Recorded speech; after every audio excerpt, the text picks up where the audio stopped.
Survivor News. Survivor News. Survivor News. Survivor News. Survivor News. Survivor News. Survivor News. Survivor News. Survivor News. Survivor News.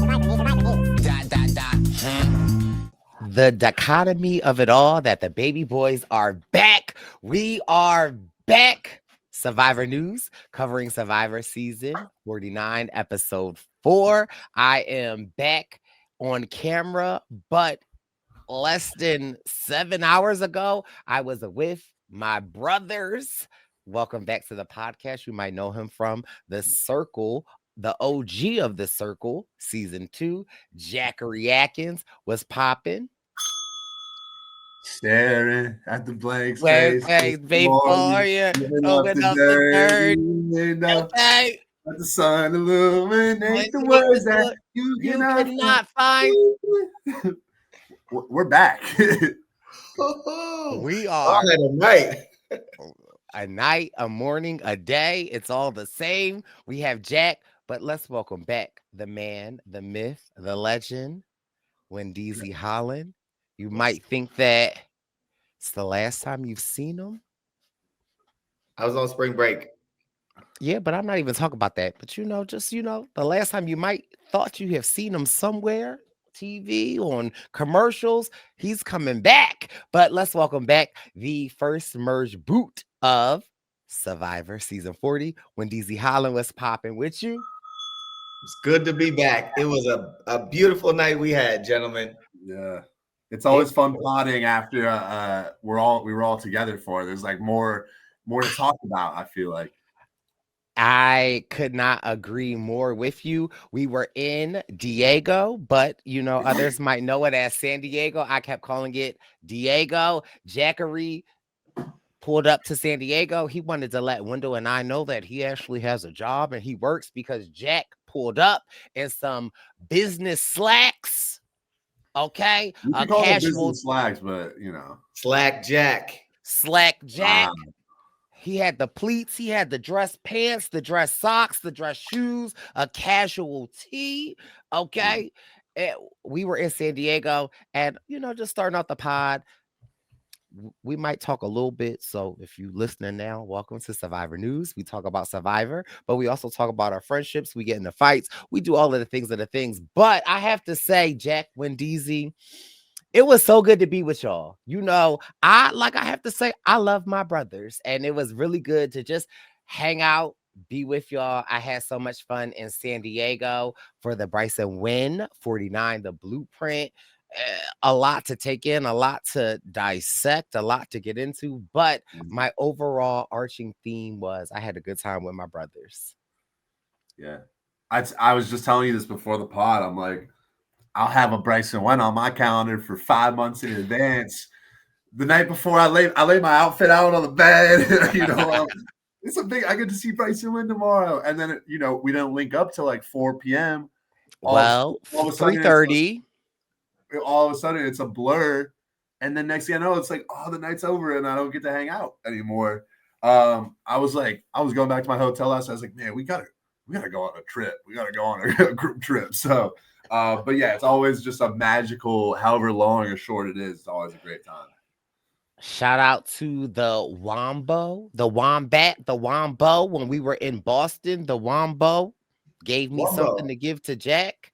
And I believe when Jack got back to his hotel, it was at his door. So, we appreciate you. We got the Lego. Jack got a little squirrel and say, Yeah. Yo, I got mine somewhere too. I didn't open it yet. I would love either in the comments or from the DMs. I'd love to hear kind of like the story behind these from the Wombo. This little squirrel. Yeah, this some of the stuff. But I'd love to hear more about what, like, the story. But I really appreciate the gesture. I mean, that's always it's first and foremost the thought that counts. So I appreciate you thinking of me, giving Brice and Wendell something to bring me. I got back to my hotel room late last night, and Brice had put it on my door handle. I was like, oh, a surprise! And a 3 a.m. surprise. I was a little I had a little boozy smoothie at the diner, so I was excited, and opening it up was super cool. So thank you. Shout out to a boozy smoothie. Yes, we love Milkshake. it. Oh, There okay. might be a little boozy smoothie in here. Oh, we love it. San Diego was the first time that Brice and Wynn entered the market. Shout out to our good friend Nathan, who is a part of the RHAP San Diego Club, who was a little more than suggestive that we come. I feel like we didn't have an option. And he absolutely did. And again, just shout out to the RHAP community and to shout out to RHAP San Diego. First time coming to San Diego. And if we come to a new market, we had to do a meet and greet, a welcome party. We kicked it off with Trashy Annie. I got a Trashy Annie tee on. She rocked the mic. She did a whole 40-minute set in San Diego proper. We had such a great time. We had Lauren Alexander from Survivor season, is it 39? 38. 38. We had Tiffany from season 47 and 46. 50, 46 and 50. We had Trashy Annie. We had Wendeezy from Winners at War. We had myself. It was a great time. Okay. Annie got a song that, I had to take the mic from her and let her know how I perform it. We had a great time. And from there, we had the actual Brice and Wynn of San Diego, and it was a time to be had. Towards the end of the night, everybody that was there, we just took a group photo. And so if you are in this group photo, please let us know in the comments of YouTube. We want to see you. San Diego was a great time. I can't talk enough about it. But even before we get to, I want to hear what Wendell and Jack have to say. But we were coast to coast. Okay. We were also in DC. Brice and Wynn is expanding the empire. We had my man, Ozzy, and our brother, Joey Hatch, holding it down in DC with Ozzy, with Alex from season 49. We had our brother Zoe from the Buddy Games. We had Bianca Rose. We had Gabe. We also had Timmy Bridgman from the Purple Pants podcast, Split the Vote. Also, if you are not listening to Split the Vote, you should be checking Split the Vote out. It is Timmy and Rob. They do a great job over there. Timmy was there. It was a great time from coast to coast. We had an epic time. Brice and Wynn is just gearing up, but how did everybody feel? How was San Diego for y'all? I loved it. I don't know. I think it might have been my first time in San Diego, and it made me want to have stayed longer. Like, I wish I would have came on Monday and left on Thursday. Beautiful city, clean city. And there was a lot of sites that we didn't get to see. Like, we didn't get to a beach or anything. But I will say, when I drove down, it was raining, which was so strange. From LA to San Diego, it was in the rain. So I was questioning that weather. But other than that, the city, so dope. And again, we stayed in the Gas Lamp District. So many bars and restaurants and just all kinds of things. And it's very walkable. And we had a good time. The Gas Lamp District was so amazing in San Diego. It's dope. Philadelphia doesn't have a Gas Lamp District, but if you are ever coming to the city of Philadelphia and you are looking for a place to stay, the Gas Lamp Hotel is available. You can check that out. You can click the link in Wendell's Instagram bio, or you can go to the Gas Lamp Philadelphia and get a little Philly in your life. It's a little Airbnb meets boutique hotel, custom and amazing. We love it. Brice. Jack, you're welcome, Wendeezy. We show love here. When we have trips and we don't fight, we got two trips in a row, no fights. Jack was there. Jack can attest. We had a good time. Jack, Jack, can you open a wine bottle? I can, but I don't want to show off my sommelier skills too much. When I want to let everybody have a chance to shine. So, the thing was, there's a red wine bottle. I'm better with the white wine bottles. So, that's what a champagne bottle. I could get that popping. But San Diego was a great time. I mean, I've been in LA for 3-4 years, and that was my first time in San Diego, and everyone's always like, Jack, you got to go. You love San Diego. You're so chill, and so San Diego. You'll get along with Diego. And yeah, it really was. I feel like the party sort of epitomized what I imagined San Diego to be, which it wasn't the biggest, most crazy party that we've had, but it was just like it was like the right amount of people, the right venue for it. Just everyone was super cool, laid back, chill, and just like there was. I mean, you know me. Sometimes I love to sit under a speaker and just watch. We know. Oh, we know. TV and audio was a great setup. So yeah, it was just it was a great time. Met so many cool people too. Yeah. For me, what was so amazing about San Diego was that like it was old school meets new school meets middle school. We had Leaf from Survivor. One World. We had Christina Koa from Survivor 4. Cook Islands. We had Nina Proach from Survivor. Will you get any of these last names right? Nina Probst. I'm close. From Worlds Apart. From Worlds Apart, we had Tiffany. We had Angelina. Angelina had to get a babysitter, and Angelina put on her ballroom best. We had Tiffany. We had Jason from Survivor season 49. Vibes.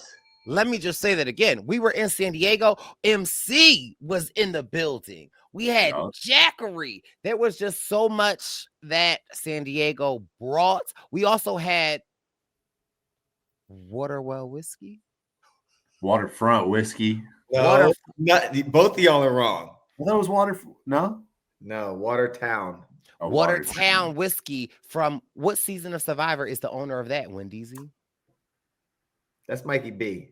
Mikey B. What's answer the question? That's Mikey B.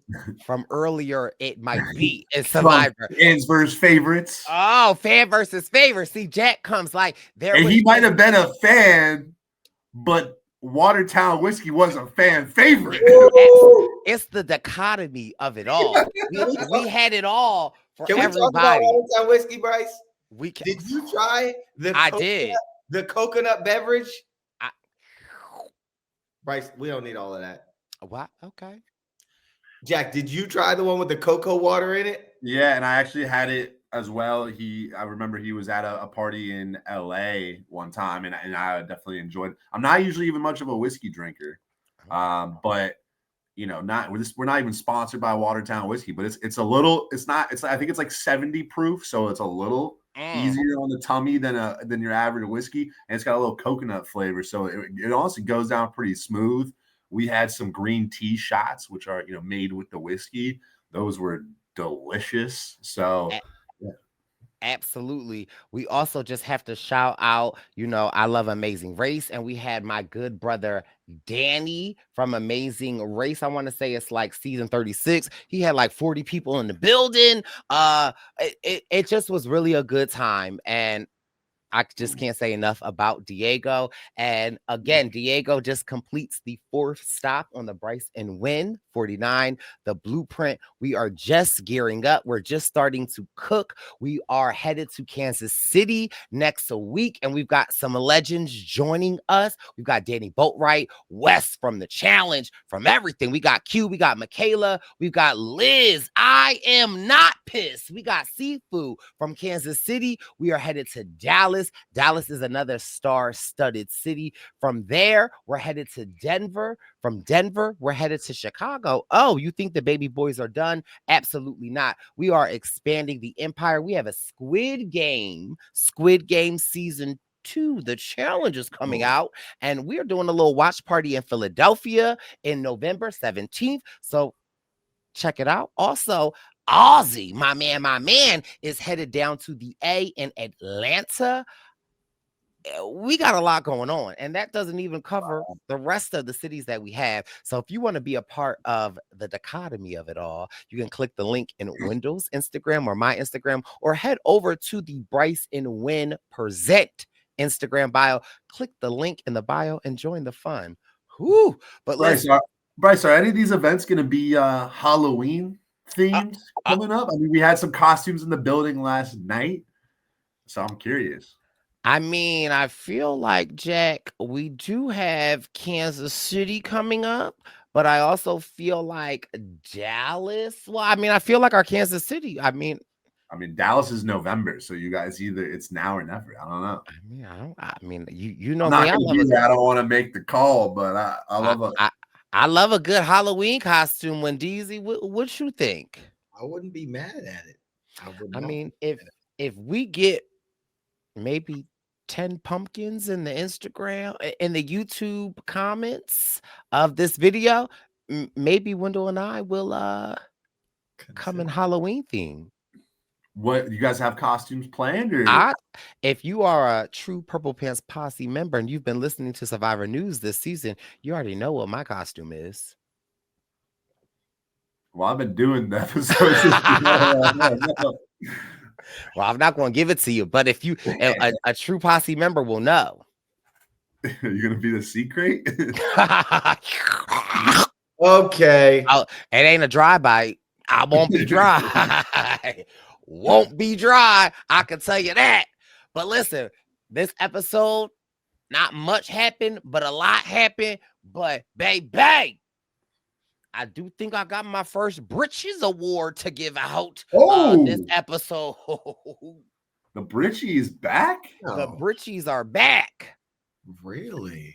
And I might be a homosexual, but the Britchies might be given to a heterosexual because I'm giving my Britchies to a young, beautiful lady this season, this episode.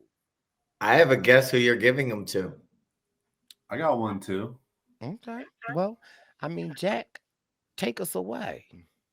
Well, I'm like, we got the obvious talking points, I think, but now that you've teased, do you want to give the Britchie now and just let that kind of catapult our discussion? Or do you want to save it for later? You tell me, Jack. I mean, I spent a lot of time with you. I follow your lead, okay? You can open up out there. Throw the Britchie out there and we'll see where it takes us. Okay. I feel like after this episode, baby, my Britchies, I'm throwing my Britchies at Savannah. Because the way, Savannah. Oh, Savannah Maria. You can find me on the Fiji island. The way Savannah took the Britchies by storm this episode, I feel like it needs to be discussed because I feel like from her interviewing skills, from her take initiative skills, from her getting a new tribe member that, like, in all things considered, Sophie joined the tribe. And I feel like I should tear my Britchies into two, because if I could give two Britchies award, I would give it to Sophie and I would give it to Savannah, because the way that they connected. And also I just want to talk about that because I think during the episode, Savannah said, you're out on the island, you connect with people. Sometimes you connect with people because, like, you see yourself in them. It reminds you of home. And that's why I love the diversity initiative that we have started, because I love a woman. I love women. I love to celebrate women. And I love the fact that, like, I always say to myself, I'm a girl's girl. And so when you meet somebody that, like, you just feel comfortable with, I love the fact that they connected, because a part of me is like, in another world, if I'm Savannah and what Sophie is putting down, I'm like, girl, you're just trying to save yourself, right? But clearly Sophie B did a good job because she had Nate with her. She had Savannah connecting with her. So I love the fact that Savannah, like, took what Sophie said, not just as face value, but she said, okay, I'm going to adopt you. Outside of that, the way Savannah was interviewing people, the way Savannah got Matt to say, she said, hey, Matt, what you do for a living? Well, listen, Matt said, I like to save a couple of dollars. And my buddy said, you can fly practically for free if you work at the airport. Matt said, get me a job.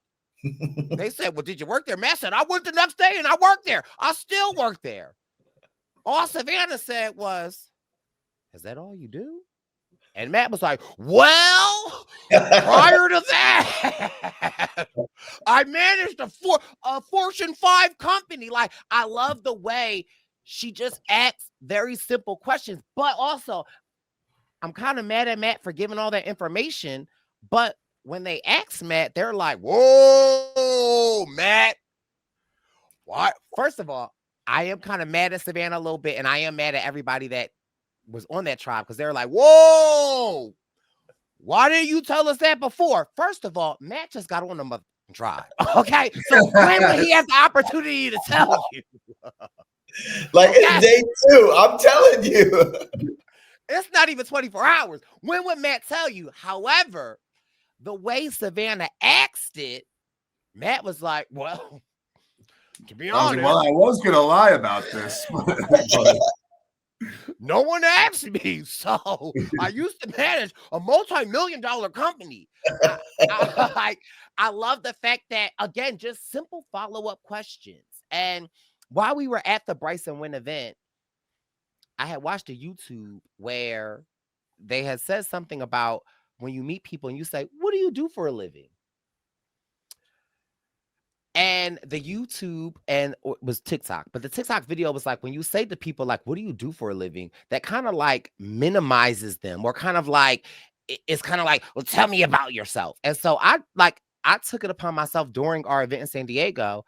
And I feel like I was around you two when I asked someone this. I said, tell me about an exciting project that you're working on, right? Like, because that way it kind of talks about their work, but it doesn't just say like, what do you do for a living? And I feel like in that moment, Savannah must have been watching the same TikTok that I was watching, because that's what she asked Matt. And Matt was like, well, I'm flying for free, but I used to manage $1 million company. And I loved it. Now, y'all know I love my baby boy, Jawan, but also after they merged, Savannah said, oh, I'm parched. Are y'all parched? Jawan and Nate was like, yeah. They got to the water well. Jawan and them is getting water. And Savannah was like, MFers, we not here for water. Let's dig. The fact that she knew about Rizzo's Beware and said, I'm not going to wait for him. Let's dig. Jawan was like, well, we still going to get the water. And like the initiative that she took, I loved. Now, where I disagree, but I love, because she even had kind of the same conversation with Jason. And I love Jason. And she was asking Jason, like, hey, well, where you at, Jason? And Jason's like, well, listen, I don't know really where I'm at, but I'm yellow strong. And I don't really want to put a vote on Matt. So I'm going to play my shot in the dark. Savannah said, I can't trust him. He got to go. Now I'm like, well, damn, sis. Savannah, pump the brakes. But although I hate that because we love a Jason, I'm not mad at that dichotomy, because it's like, you got to listen. You're either with me or you're against me. It don't matter how good of a puzzle you are at or you can do. Like, I love the fact that in that moment with a Jason, she's like, I feel like he's being truthful with me, but I just can't trust him. And if I can't trust him, his name is on the block. I loved how just cutthroat, like, she is just able to make these decisions that, like, I'm in the back of my mind, like, what's happening? But she just was very clear throughout this episode. This, in my opinion, now I'm not no Shannon Mayfair. Ooh, because we're gonna talk about Shannon too, because okay, Shannon, I'm clocking your tea, and I'm not mad, because if you are from a black church, this episode, Shannon said, pass the offering. Okay, Shannon passed that offering plate 37 times, and if you are from a black church, you know. You be like, well, damn, how many times are we going to pass the offering? I just loved how Savannah was a shark, but she was like, Savannah was a shark, but Savannah had a saying in, Baby shark, do do do do do do do do do do do. Like we're just in the water, do do do do do do. And Savannah like, "Row." So that's why my britchers have to go to Savannah, because I just feel like she came on hot and strong. And if her name was Savannah, ooh, I'd be pregnant. It's funny you say that because she's a woman, so she could be pregnant. That's why I said if her name was Savannah, then you would I'd be pregnant. Got it. Brice, I think regarding that water well and her saying, "Yo, let's get to it," despite Rizzo not being there, I'd say 99% of the people wouldn't do that. They'd wait for the green light, wait for permission. She's like, "Yo, we here, let's get it." Jawan is still thirsty. Okay. He's trying to stay hydrated, bro. Like, yo, I need some water though. Jawan's like, so we're not here for the water. You gotta do that right now. You told me we were getting water. Jawan was like, but the well is here. Y'all dig. I'm filling up. There's no water in the ground. It's in the wells, man. But that was crazy. Yeah, we'll get to Jawan later, but I think Savannah's a shark is a great word. Like her mindset is so cutthroat, but it's amazing. Like the thing, I think you encapsulated it well with the Jason example, where she was like, I think Jason's being honest with me. She's kind of, but then she's kind of like, but F him anyway. Like, right? She like, it's not going with my plan. Yeah, and so you can just kind of tell she's like just taking the emotion out of it and is just like locked in, which is I love to see it. But I will say that I had two people that I thought you were gonna get britchied up before Savannah, so I was a little surprised that was your pick. Well, Savannah, I thought he was gonna say MC. Well, I mean, no, we gonna get to MC because dog. If Savannah's a shark, MC's a dog with that challenge. True. MC was like, "You on my back? Okay, you can't get it. Get off my back and get me on the back." Okay, MC was standing on her own back to get that. Yeah. MC ate that down. That was yeah, definitely MC. Another honorable mention for me is like again Sophie, because that was my other. In my opinion, if I am the red tribe, that's now the yellow tribe, you would expect Sophie to come with that energy, right? Like it's almost, in my opinion, as a viewer, disingenuous, right? Like we know you're going to be so lovable, but in my opinion, it speaks to how lovable she actually is, because she had Nate with her. She had Savannah with her. She had Jawan with her. Like, she just was like, Sophie was like, dog, I've been through hell. Like, what's up? Like, you dreaming about your kids? My friends got kids. We down. Like, Savannah, you got nice hair. I got nice hair. We down. Jawan, you like to drink water? I drink water too. We down. Like, it was just something about the way that, in my opinion, I feel like if I were the old red tribe, I would look at Sophie like, girl, bye. We see it. But it's the way that she was able to ingratiate herself with them so effortlessly. And it's like they knew it. Even at tribal council, they're like, we adopted Sophie. Well, why? Like, they're not even giving reasons. They like, well, it's a great, I hear what you mean. Like, you people are going to come in with that energy, but it is a great spot to be in, because whatever you like make of the energy, it's like, she only knows one other person in the game. Right. Like, you know that she actually is looking for people to work with. So if she's putting it out, like, not that it's easy to put out that good energy and get adopted as like she did. But it's just sort of a mutually beneficial thing. It's like, I'm looking for a home and you guys are looking for numbers.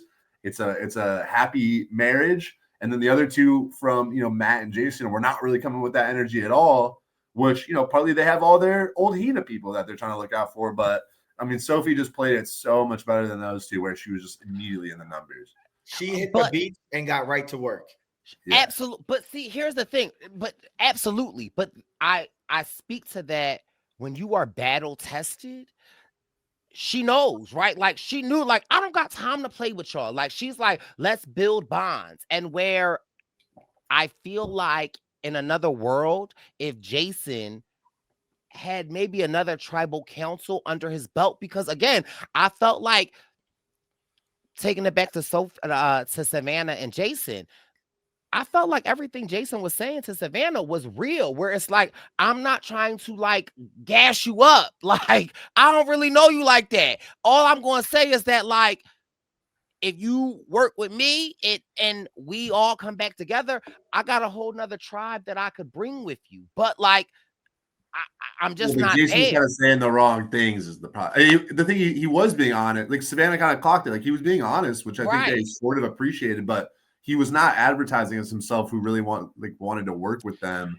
And he was also being a little bit cagey about like I thought his move to sort of advertise his shot in the dark was really interesting, because I think it's a great strategy to give yourself the advantage to stay for one tribal, but it's not a good strategy to set yourself up for long-term success. Now, that depends on like the position you're in, obviously. Like we might see Jason get to the merge now and reunite with his people because he was able to make it through the one. But like in this day and age of Survivor, having just your tribe and being kind of so anti the other tribe, it's not usually like a recipe for success, because the game becomes so fluid at the merge usually.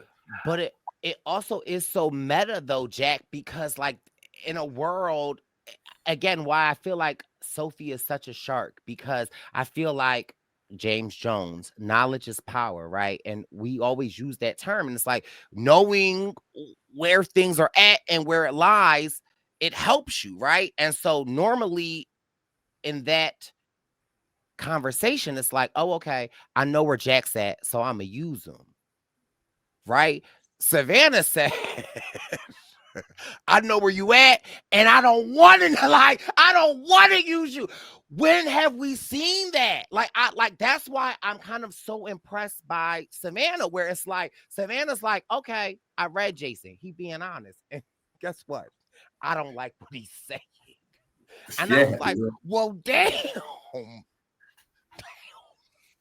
If I was on that tribe, they would vote me out. Like I wouldn't even be here. Like again, there is a Wendell. You have made it to the merge on Winners at War. Ghost Island also. Can you talk about the level of like gameplay that's at? Like, if you were receiving information that, like, sure, it's maybe not what you want to hear, but I feel like I can work with that. Savannah said, I'm going to, first of all, I need Savannah. I'm single. I'm dating.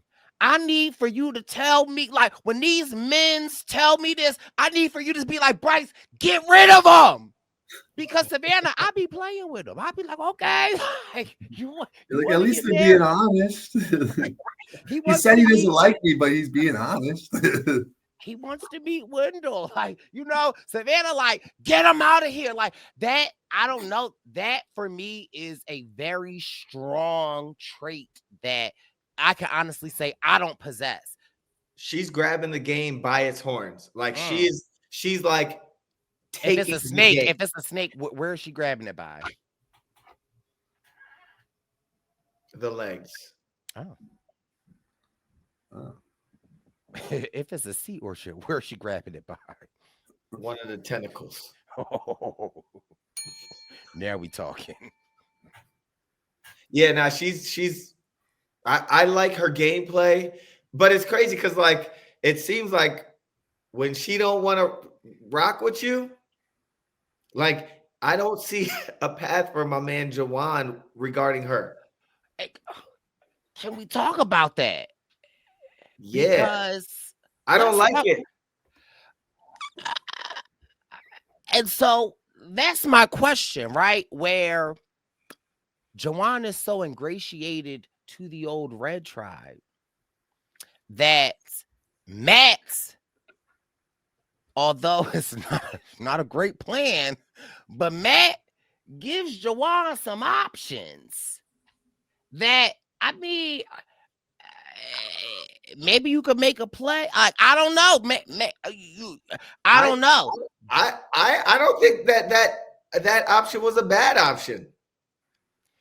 And for me, again, why Savannah gets the bushes is that Jawan, after he drinks his water, he's no longer parched. And Jawan does what I would do. Go back and give the information. But also, Jawan is aware, because I feel like when Jawan is talking to Matt and Matt is creating this plan, Jawan's like, yeah, I know I'm at the bottom. And he goes back and tells them. And in Savannah's confessional, she's like, Matt is trying to pitch to Jawan that he's at the bottom. She said, no lies were detected. But like, that was crazy to me. I don't. Can someone name a player like her that we've seen? Like, I don't know. Like, it just seems so. Her savviness is getting me moist. She's a real shark. Yeah, she's a real shark. I did. You guys mentioned this with like Matt's plan too, though, to Jawan, and like I thought this was actually a really good episode for Jawan. And I'm not just saying that. I think this is Jawan's best episode because there's a lot of like analysis you could think about in terms of like should he have made a move, should he have not. But ultimately, I think the fact that he played it off so well to Matt put him in that swing position where like he ultimately like probably would have had the choice from what we see. And like Matt seemed to buy it. And even watching with people in Diego, people were like, I was talking to some of the people around. They were like, this looks like he's like into it. Like they were like, Jawan's going to flip. And then cut to Jawan being like, nah. And you guys said Matt offered a good plan, but here are the couple things that I think. I don't think it would have worked, but it was appetizing. What I took issue with was, and hey, I do respect Matt, especially being in a like a swaps like this where you're kind of immediately in a bad position. A lot of times, especially, we don't see like the older players go out and like try to take things into their own hands. And so I do respect him taking the initiative to like make something happen. Because even if he sat on his butt and didn't like do any of this, he probably still goes home. So like I respect him trying. The problems that I took fault with were a lot of his plan also like hinged on Sophie flipping. And maybe this is credit to Sophie for making him think that she was willing. But we see pretty quickly she's like in that group. So Jawan's probably more likely to flip than Sophie. And then the other thing I thought that was bad was like, I don't know if how much feeling out he did, but Matt pitched Nate to Jawan. And to me, like, I'm imagining, Jawan's probably not locked in with like Savannah, but from what we've seen of that limited from that duo was like day one on the beach, Jawan be like, you worked on like Black Panther. That's so cool. Like, and I feel like they're, they have some duo potential. So if you're pitching this big flip, you shouldn't necessarily be the one that's like, and the target's going to be Nate. Cause if Jawan and Nate are close now, it's like, well, I don't want to do that. So this plan's off the table. You got to be more like, if you're down, we can go for whoever you want. Like, can I give you a rebuttal? Sure. Why, like, so I 1,000% agree with everything that you said, but us as viewers, right? We know that Nate has not committed to Jawan. We know that Nate has committed to Rizzo. He's committed to Savannah, and he's committed to who's the other person? Shannon. But I think of that group, don't we also? But listen, but hear me out though.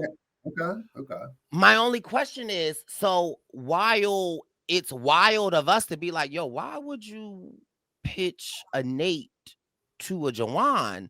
Is there a world where we just don't see that Matt picked up on that? Like, that's where I'm kind of looking at Matt, where it's like, maybe Matt's not that crazy, because we as viewers know Nate ain't really in with Jawan, with the other people. And so if there's a world where we just don't see everything that Matt saw, and that Matt picked up on it as to why Matt would pitch that to him. Because I'm thinking with you, like, why would you pitch, of all the people, why would you pitch a Nate to a Jawan? Why not a Rizzo, right? Like, and so again, it's just having me think maybe Matt was feeling something that we as viewers know. So again, I just think that maybe Matt wasn't that off.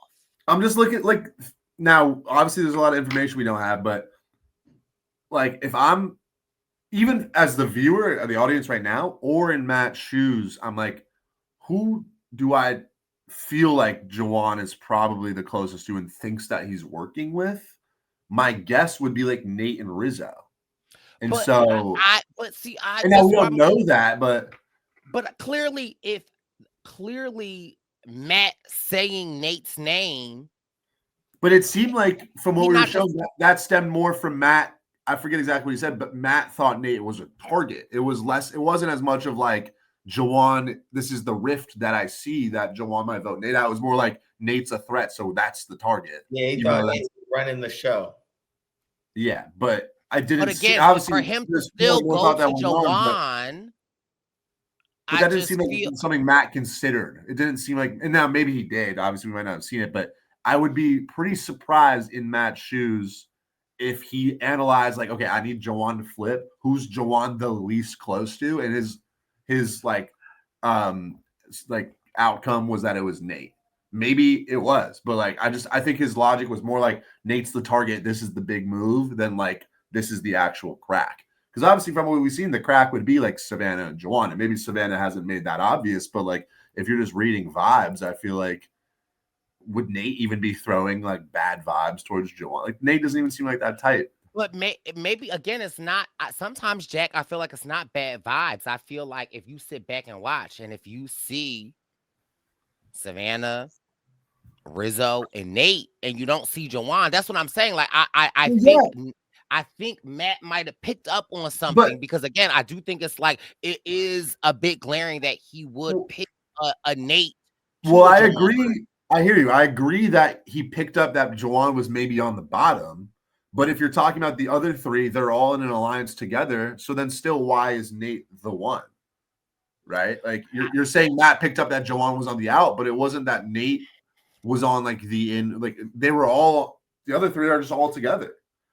So then I would be like, okay, if I need you to flip, who are you most willing to flip on? Like if I were Matt, I would pitch this plan and be like, whoever you like, we could target whoever you want. Like who would you want out like the most? And then, you know, hopefully if he's actually interested, he'll give you a name. If not, then you're like, at least I know I'm SOL on this option. I could go try something else. Or he gives you a name and then you can go take that and be like, yo, Savannah, Jawan said he was the least close with you. Like, what I will say about Matt, though, that I'm not mad at is that like, Matt ain't just put all of his eggs in one basket because the same person that he's trying to get out, he's going to Nate talking about a Sophie. And this is where I want to give Sophie credit that we as viewers see how Sophie is. Nate is waking up saying he's having a dream about his kids. And Sophie is like, my friends got kids. I feel you. She's giving them a hug. And I think why I want to give Sophie credit is that like the fact that Matt's not picking up on that. The fact that Matt learned that Sophie was so ingratiated with the old Red tribe was at Tribal. So again, for me, it adds a layer of Sophie has been to war. Sophie is a vet. Like she is a season 49 war vet. She is retired. They pull her back in the game. She retired and they calling her back in. The way that she is moving is very interesting. And I almost kind of want to see like how the Savannah and Sophie of it all play out. Because like, yeah, we're friends, but I also feel like, yeah, we see how much of a shark Savannah is, but you got Sophie, who's a battle tester. A piranha. Sophie's a piranha at this point. And so it's like, what happens? Now, the dichotomy of it all. The dichotomy of it all. Now, can we switch to the other tribe? Because I like my britches got a little moist for somebody else on the blue tribe. Yeah. Talk to us. Speaking of blue, we're all wearing blue. We are wearing blue. Shout out to I got my Trashy Annie merch that she makes handmade, and you should get yourself some Trashy Annie merch. I believe she sells it when she is on tour, and I feel like if you're coming to a Brice and Win, I feel like you might have some more options to get some Trashy Annie. I want to talk about they call me oregano. But can we talk about sage? Because Miss Mamas was clocking tea, okay? Because Miss Mama said, Miss Mama said, I've been on a trial with Shannon for a couple of days now. Okay. She was atheist then. Okay. She was atheist. She was Muslim. Okay. Now on this trial, Hallelujah. they rolled the rock back and Jesus has risen. Okay. The fact that Sage clocked that, and again, I love me some Sage. I feel like we have had the opportunity to meet Sage in Boston, and I feel like Sage is like what we see on Sage, and my perception of what we see on TV is very much Sage. Sage was like, Brice, I'm so happy to be here, but like, I don't really like the crowds. Okay, Sage was like, I'm gonna sit in the back. And I kept checking on Sage. I said, Sage, are you good? Sage was like, I'm good. Sage was like, it's a lot.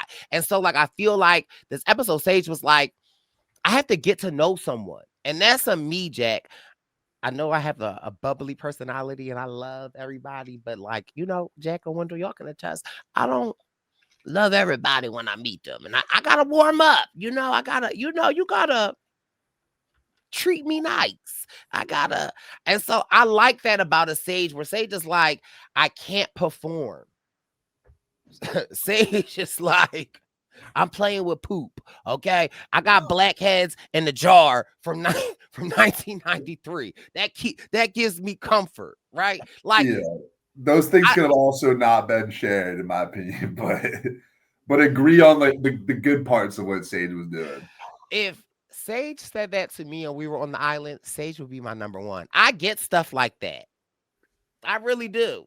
I would be frightened. I'm not gonna lie. No, the other stuff, but the blackheads thing, I was like, first impression. That's your go-to. Listen. But I do like Sage still clock. Like she's real. Like she keeps it a buck. Like right. You can't be sharing some of those things, in my opinion. But I absolutely, and the way she phrased how she described what she was observing with Shannon was spot on. So I'm totally with you on that. And at the same time, though, I'm not mad at Shannon, right? Right? If I'm on a tribe and y'all like, I like to play with my nipples. Okay, we're like, oh, okay.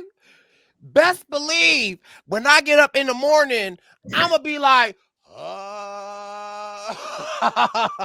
like, I'm not mad at a Shannon. We know Shannon's faith is strong, and sometimes faith can be something that like makes some people uncomfortable. But if you get around people and you say, hey, I like my nipples, and somebody says, hey, I like my nipples too, best believe it's a every chance I get. Like, I'm not mad at a Shannon for that, but it is interesting because like Sage is clocking it, and I have a sneaking suspicion. I'm going to just call it now. I feel like Sage is going to the end. I feel like we know Sage and Dewan have a good relationship. They're now separate. I feel like if Sage could maybe get a relationship with an Alex, Sage just needs somebody to see her. And I feel like if Sage connects with somebody, Sage could go far. And I feel like Sage has the wherewithal to see a lot of things. And I feel like we know Sage gave that tea to Shannon. Shannon gave it to Savannah. I would only assume that Sage can feel that. And now Sage is kind of looking at Shannon like, okay, I see the.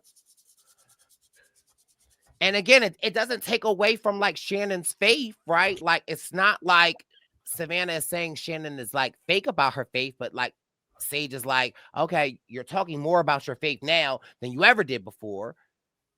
And again, to Shannon, I'm like, you got to meet people where they're at. You can connect where you can connect at. And so like, I'm not mad at that. But again, I'm just we're able to see Sage in a different realm. And I think that like Sage is somebody loyal. I think in my mind, Yeah. when Alex was trying to connect with a trashy Annie and it didn't work out, I feel like if Alex and a Sage can connect, I feel like that might be a duo that could be locked in.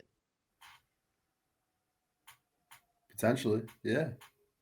I mean, Sage is like a good ally. I think if someone scoops her up, that's a good ally.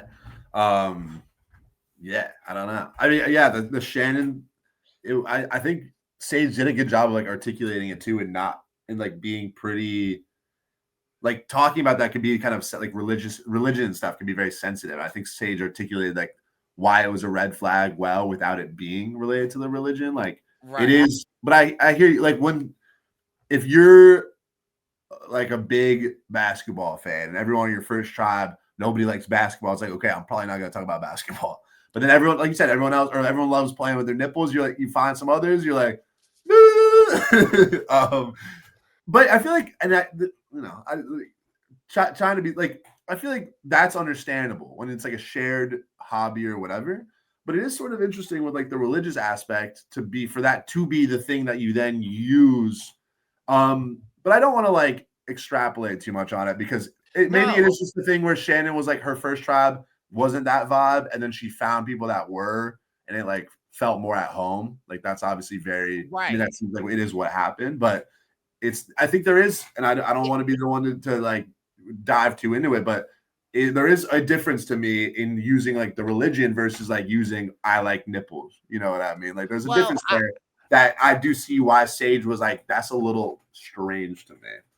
I almost correlated to like Savannah linking up with a Sophie B, where she's simply saying like, she reminds me of home, right? Like, we link up. And so again, I feel like it's because it's like a Jason and a Matt, it's not the same, right? But like as a Sage is like, girl, I've been with you. And now we see Christina tell that very powerful story about her mother and addiction and how like it's a bullet with no eye on it. And like it can affect anyone. Like, I've lost a brother to addiction. And so with that being Christina, we get to see that and her spiritual realm and her and Shannon connect. Like I see it. So again, it's not we're not necessarily talking about the religion aspect, although Stephen did say like it's giving religious guru, where I think that's where our other comes at, because now we have Sage mentioning it and then you have a Stephen talking about it.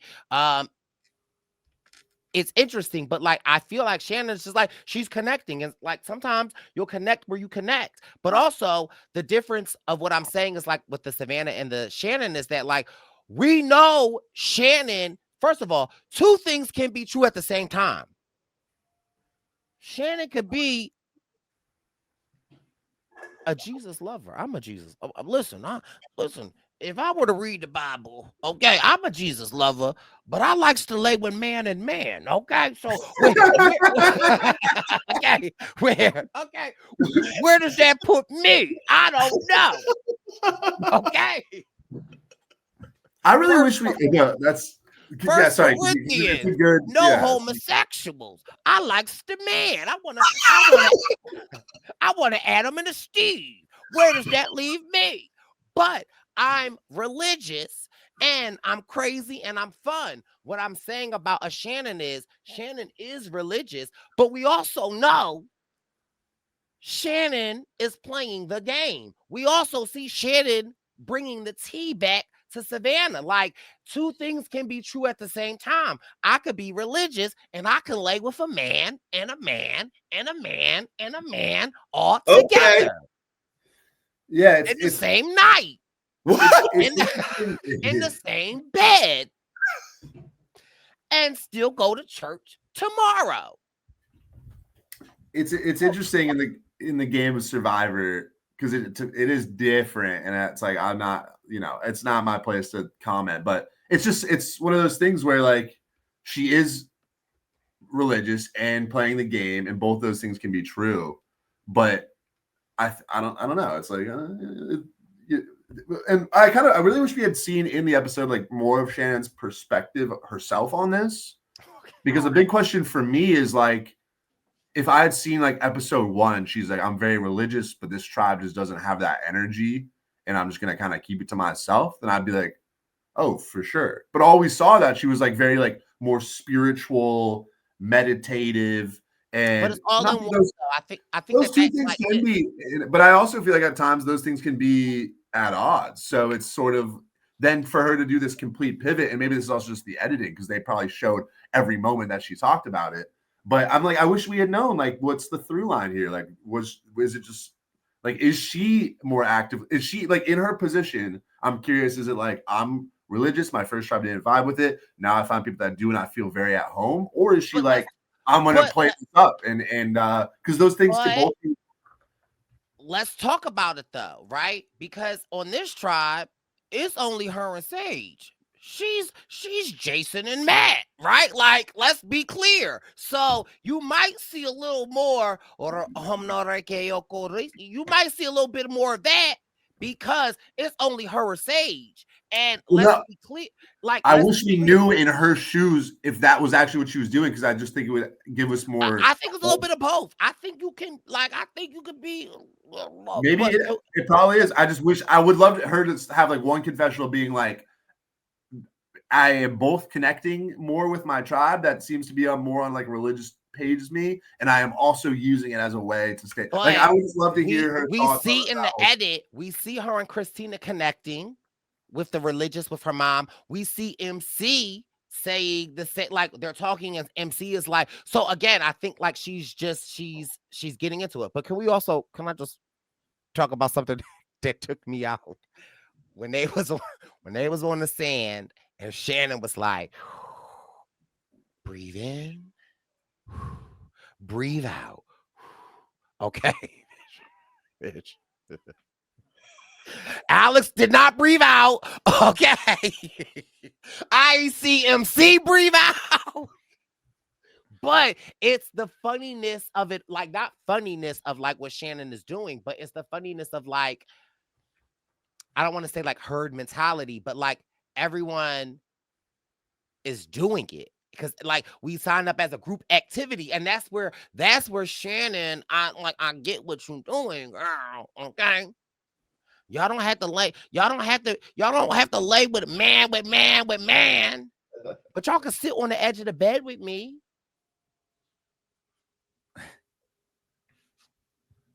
Sure. You see, like, but like again, I just thought it was funny, like just seeing Shannon being like, breathe in. Then the editor. Okay. Alex was watching his feet to make sure there was no sea snakes pulling up. Alex was not breathing out. And we know he wasn't doing a crossword puzzle or a Sudoku puzzle in his head. Okay. Like he was just like, he was. I just think it's interesting. And I think that this is why I love Survivor, because there are no rules. There are no, like, you bring what you have to it. And like, if this is the path that Shannon is on and someone's connecting with her, sure, you'll play it up. It doesn't lessen your faith. So I just think that it's interesting. But I also feel like you have to be open to the criticism of, if you are turning it up, other people can clock you as like, well, okay, girl, like you so that might be her downfall. Because you can be religious, you can be everything, but then like,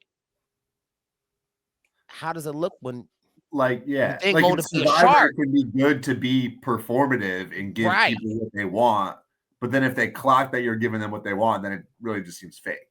Even if it's not fake, but it's like, right. And then, or if you clock into the Survivor game and then I gotta cut Wendell off, and then Wendell like, well, you was my brother. You was my brother. Together. You was, David and Goliath. Like, we was chapter 3, Proverbs 7. Like, so that's where I think that she might run into that issue where it's like, up. So that's a great point, because we can tell she's a game player, but she's also pushing her religion really hard. And so when does the point arrive where she because Crossroads. if she does play that cutthroat game, it'll come to a crossroads. I think that's actually a great call, Brice, because that's where we really will see. Because you can be religious and you can obviously play an aggressive survivor game, but I think especially pushing that extra 2 people, then they're going to be like, well, what's up? What's like, the why tea? Right. And then it's like then it's like you can still own it too and be like, but it's just like you got to be, I think, that's why I guess I said, like, I want to see Shannon's perspective on this, because it's all very complicated and we don't know exactly where she's at. This is also why I find it so interesting, because, like, where can you have these conversations? Where can you get into the dichotomy of all of this, right? Like, I think it's very interesting because, again, we're not doubting her faith. No. It's just like, it's role in the game. Playing Survivor, and it's the age-old rule of someone like a Johnny Fairplay. Like, girl, you had your cousin come out there and say your grandmom died. Like, it's like where, like, it's just so interesting. And so I think it's some of these nuances that make this season very interesting for me. And again, when you think of like the opposites of a Jason, who Jason is like, I don't know what y'all want to do. All I know is the Yellow Tribe. I'm loyal to them. Y'all can do what y'all want. I'm going to play my shot in the dark, which essentially Jason is saying, do what y'all want. Okay. Yeah, what did you guys think about Jason's approach? Like strategically? That's kind of positive. It's like it's good because he's like, look, I'm using this. So that makes them think, all right, if we have to pick one, maybe this will be the easier option. But also it's like, that's like a last ditch effort. Do you want to try to like move and shake a little bit first? Yeah, I think so. I read it as different. I read Jason being like, get rid of Matt. And I'm going to take myself out of the equation. Like, I felt like, because again, you playing your shot in the dark, like Jack said, you can only play it once. So I felt like Jason was saying, do what you need to do. Really? I felt like Jason is like, I don't know y'all. I felt like Jason is like, I don't know y'all enough. Y'all ever see that little Uzi meme where the kids on the school bus and they pull up the little Uzi, they be like, how long you been here? And little Uzi be like, I don't know, I just got here 3 days ago, right? Like, I feel like Jason is like, I don't know y'all bitches. Yeah. So and he's like, I don't want to be fake, because there's a world where if Jason says, I'll vote Matt out, then they'll be like, oh, he's lying. They're locked in. They're also timeout. Can somebody tell me where did this beef come from? Because they walk in and say, yellow, yellow, yellow, yellow, get in my belly. Now the red tribe is like, F them. I think it's like yellow. I think they just have beef because they've been like competing, and blue has been like losing, and they both and there was that moment when Jawan gave them the disadvantage. And Sophie was like, but I think it's a good. I think maybe my thought was like the red tribe, maybe there's like a bit more cynical personalities, like Savannah and Nate are just like a little bit more like just gritty and kind of like straightforward, whereas yellow's like, woo, we got this. Like, yeah. And like, those are very opposite like approaches to life. And so I can see myself on the red tribe being like, stop the hooting and hollering. Like, But so with all of that being true, then you get a Jason. So you expect a Jason to be like, I'm with y'all. Let's go. Right? Like, we understand it with a Sophie, because what does Sophie got? The damn ocean took her shoe. The damn ocean said, we ain't get enough of Jake. We need some more. No, I think you guys both raised really good points about it. And kind of what I said earlier was, I think it was solid, like short-term survivor play of like, I need to get, and this is sometimes what you have to do in a swap where things could be dicey. Like, it's like decent short, but it's like short term, it's like, okay, I'm gonna play my shot in the dark. like I'm saying I'm gonna play my shot in the dark. So if you're really just picking between me and Matt, okay, there's a 5/6 chance you get me out, and there's a 6 out of 6 chance you get Matt out. That's smart. A 5/6 chance. What the hell? Well, because the shot in the dark saves you 1 in 6 times. Girl, you lost me. Okay. No, as in like if I'm gonna play the shot in the dark, I'm gonna be safe I 1 get in it, 6 but times. I'm just saying 5/6. But the thing is, I think long term it's pretty bad, and like part I of what don't Wendell know. said, what Wendell said, I think you have to like move and shake a little bit, and then maybe 30 minutes before you go to travel, be like, hey, I think I'm just gonna play my shot in the dark, like. It like, and then maybe they're like, okay, let's just go, Matt. But the problem is, you hit the beach after the challenge, and you're like, all right, guys, I'm gonna play my shot in the dark. Like y'all do whatever. You completely take yourself out of the equation. So all these conversations you have that could be building trust. No one's gonna be. If everyone's like, oh, Jason's gonna play the shot in the dark, he's not even gonna vote. I'm not gonna bother to go talk to Jason really because it's like he's not even gonna vote. So I think you have to try to get in the mix, get a read, and then be like, you know what? I'm not, whatever, however you want to phrase it, be like, I'm just going to play my shot in the dark, and maybe last minute that'll inform the decision. But if they actually want to extend an olive branch and try to bring you in, like for your long-term game, you got to like at least play along, because now they're just like, all right, Jason doesn't even want to talk to us. They didn't obviously bother talking to Jason. Okay, so let's talk about that. Where did that narrative come from? Because like that Jason doesn't want to talk to us. Jason's so locked in. Y'all been asking Jason questions. He's been answering. Well, he's been honest. But is there a world where, again, because we don't really see much of Jason and Matt talking to try to figure it out, right? And so one would assume that Jason and Matt are like, you're on your own. And so again, where I feel like y'all are diminishing Jason's thought process of Jason has been with Matt. Jason's been working with a Matt. Jason probably knows how Matt moves. And so Jason, is there just a world where Jason knows how Matt is going to move, or he's going to want to make a big play that is not going to ingratiate himself with the Red Tribe? And so Jason, being a person of saying like, hey, I'm going to play my shot in the dark. Y'all do what y'all want. And what is done in the dark comes to light. And so like, there's a world where it's like Jason taking that back seat to Matt, taking a front seat to a Sophie and a Nate, talking to a Jawan, talking to a Nate. Like there's a world where clearly we see how it worked out, that it worked out in Jason's favor. Well, I mean, hindsight, saying. just because he didn't go home doesn't mean what he did was like the best gameplay. But did he right? go Like home? we saw Matt shoot himself in the foot.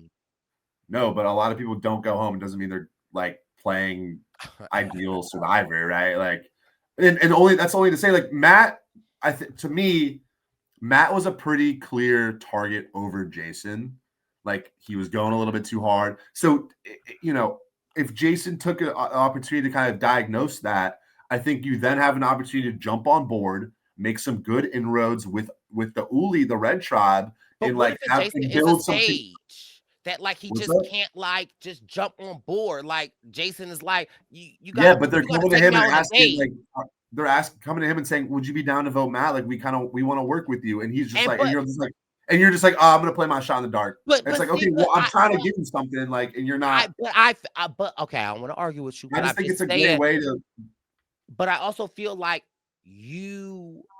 he didn't say he wouldn't vote for Matt. Like he just said like what he is going to do in this situation for the best of him, and y'all are taking it that way. Y'all not really seeing what he's saying. Well, if you say you're gonna play your shot in the dark, that means you're not gonna vote for Matt. You're playing your shot in the dark because you know it's you or Matt, and so it's like but then he doesn't even play it, so then his whole thing just looks like really schemy. Like it's like I said, it's this idea of the shot in the dark. I liked it a lot in this moment of this tribal, and I think as you approach tribal, if you feel like there's a 50-50 chance it's going to be you or Matt, you could say that, and that might tilt the scales in your favor. That's what he said. No, but they get back to the beach after the challenge. He's like, I'm going to play my shot in the dark. I'm not even going to cast a vote. How is that going to benefit you long-term in terms of like making some potential bonds? You know how it benefits you? I keep you in for an extra day, and you just talk about it because you know what didn't benefit me. Wendell, you said something similar to what I said earlier of like it's not a great long-term strategy. Obviously, it keeps you in. You can't have a long-term strategy and not have a short-term strategy. What's up? Your short-term strategy is Well, you gotta be able to be in the game to play, Jack. Both can be true because if he picks up right away that people actually want Matt and like has the vibe that they genuinely want to vote for Matt, then you could be like, you know what, I'm down. Like I'll vote for Matt at least for a while, and then if you decide like, hey, I'm gonna tell them I'm gonna play my shot in the dark just because if I'm nervous, then go ahead. But at least you like were open to talking shop, like, you know. But like if I walk into a store and it's the only store that has water and I'm thirsty like Jawan and I say like, hey, could you give me a discount on this water? And they're like, no, the price is the price. And I'm like, damn, this water's a little expensive. Like you can't work with me. And they're like, no. And I'm like, all right, well, you're the only water store. Like, I guess I'll buy this water for $20.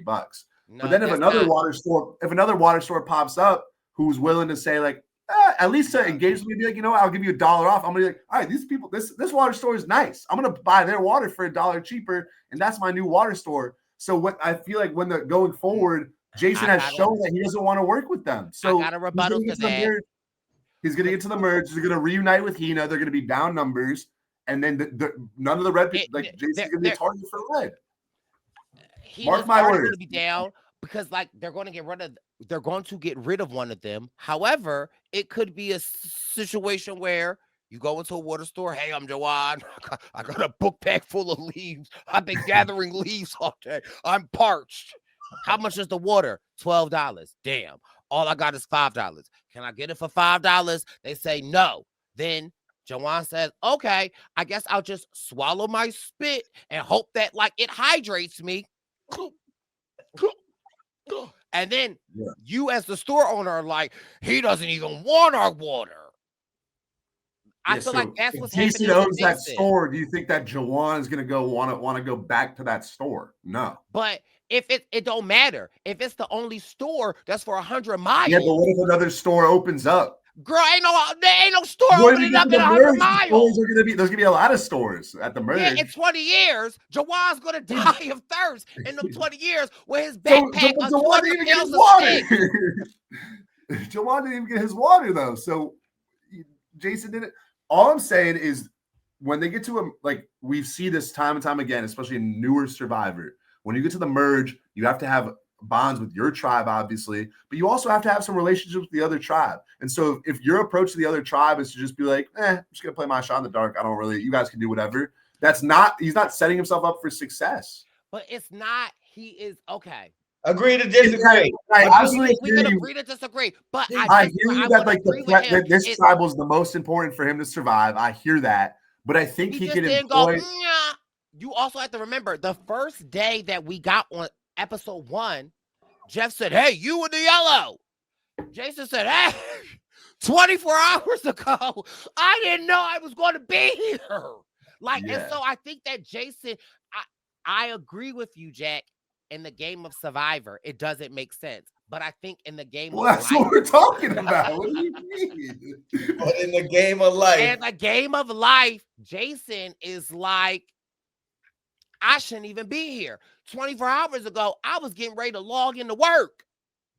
And now I'm out here, and now I'm loyal to this tribe. And like, I just feel like I see what you're saying, but I also feel like, right, Jason isn't giving the right answers that should be given, but in different contexts, in a different world, he's not saying nothing wrong. But again, like I said, Savannah is just a shark. She like, listen, you gonna give me your lunch today? No, right? I'm taking it. Goodbye, right? And Jason's just like, I don't have any lunch. Like, what's happening? And I do want to be clear that I agree with your guys' point. Like the short term in this instance is the most important thing. Like you have to look at this tribal. Did he pass or not? Yes, but I do think at the same time, maybe people would agree. Yeah, but just because he passed doesn't mean he did things right. You know what I mean? Like, but did you pass? Oh, I mean, look. Is he going to the 5th grade? If I'm arm wrestling someone, just because I beat them doesn't mean I'm strong. They could just be weaker than me. Huh? Like Matt could have done more things wrong than Jason did. That doesn't mean Jason did things right. You know what I mean? But who won the arm wrestling match? Okay, but then if you go to an arm wrestling tournament, like, damn, I'm strong, and then you go up against Hulk Hogan, you're gonna be like, oh wait, never mind. This brings up like a good, and we don't have to get to it, but a good conversation of like especially on like a swap or pre-merge, like balancing the short term, like the tribal that's right in front of you, with like long term, like I just setting yourself up for success. Like, and sometimes, and that now I think in Jason's shoes, he could have done both things where he secures himself short term and sets himself up better long term. He did, but though. also That's sometimes I'll say it like did. I think sometimes you got to sacrifice a little bit of short term in To order go to. home? But I mean, I think if there's a situation where, and this isn't that situation, but say there's like a 50-50 chance you go home, and you could make it a 51% chance that you go home, but it's going to set you up better for like to potentially actually go on to win. Sometimes you have to take those chances. It might result in you going home early more often, but it could also lead to you having a better chance to win. And now this is really what's up? That's what Matt did. No, it wasn't.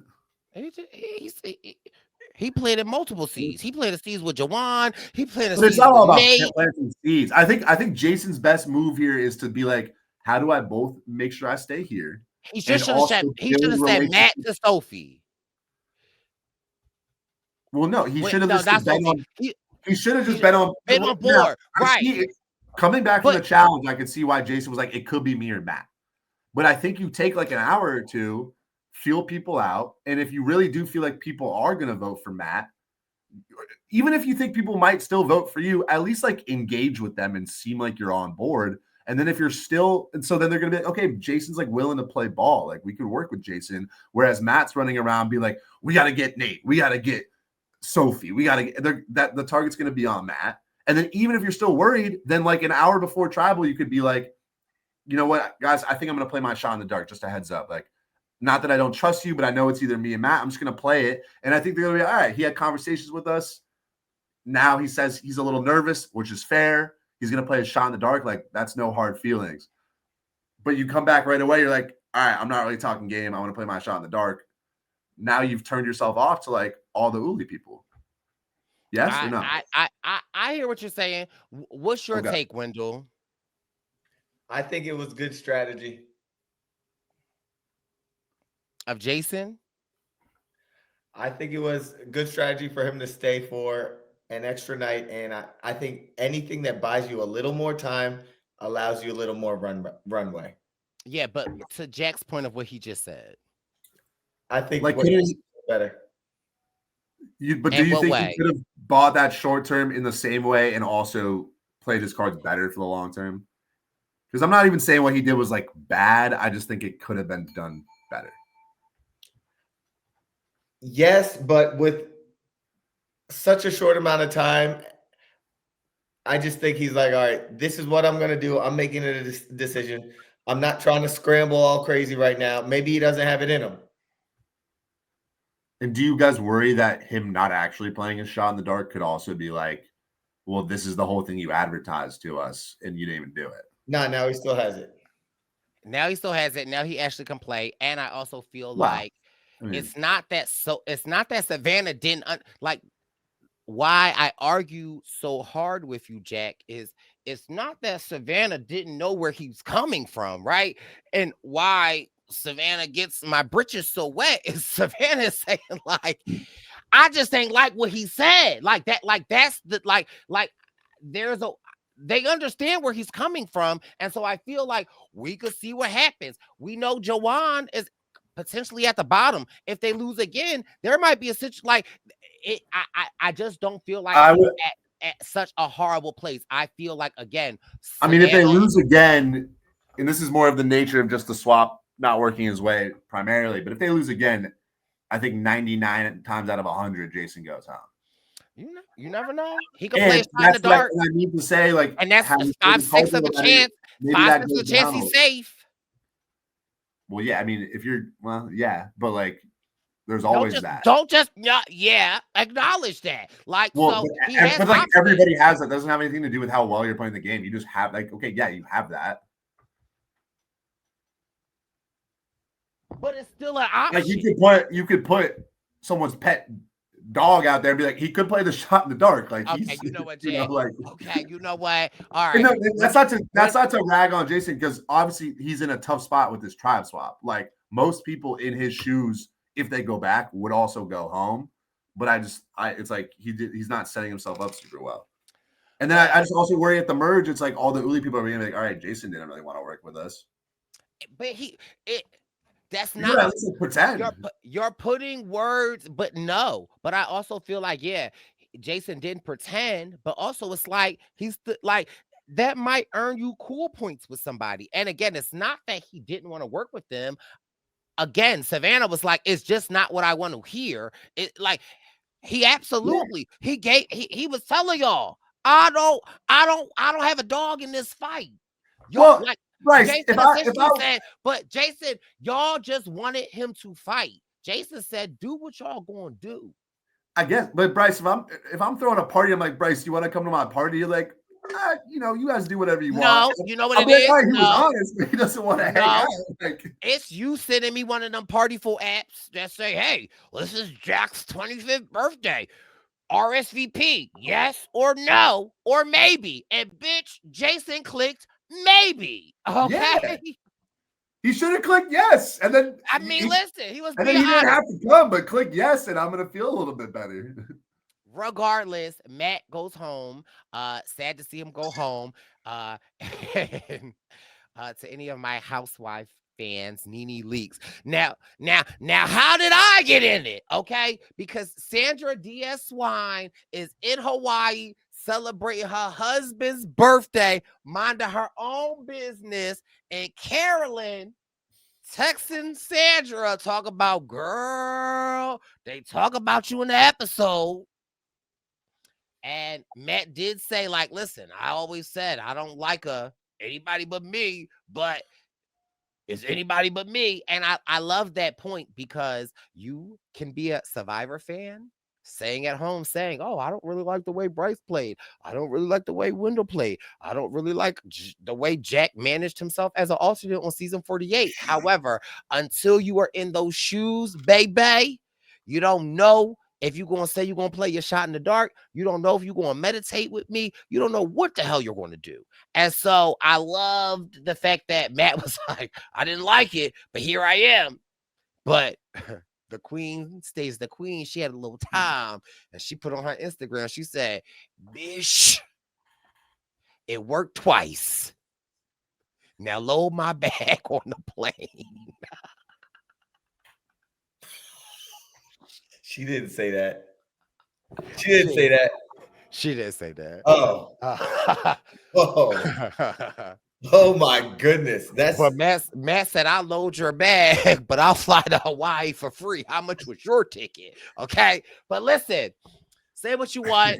Survivor 49 has some interesting discussions, and we here on Survivor News, whether we are flying from the West Coast feed to the East Coast feed, we are here to deliver you some Survivor News. We'll be back next week giving you episode 5. Brice and Wynn will be in KC. You can click the link in our Instagram bio to see us in KC or the rest of the tour. Jack, in the dichotomy of it all, land the ship. Oh, I thought you kind of just landed it, but I mean, yeah, it was a fun episode. A swap was definitely welcome. And I mean, I'm doing a bad job of landing the ship, but excited. It looks. I'm also glad, from the teaser, it looks like we'll have another episode with these swap tribes. So I'm glad they're not going to like rush us into a merge at 13. We'll get to see this play out a little bit more, maybe see how the blue tribe, what would happen if they go to tribal. And then probably a merge on the horizon. I think things will the heat will start to turn up a little bit. So, all right. When DZ, give us lead us out in prayer. Lord Heavenly Father, thank you for a wonderful pod. Thank you for allowing us to come together after a wonderful evening and just fellowship on a beautiful Thursday evening. Please allow the good people to receive our message, and to receive this podcast of ours. In your name we pray. Amen. Amen. Amen. Did Alex breathe out?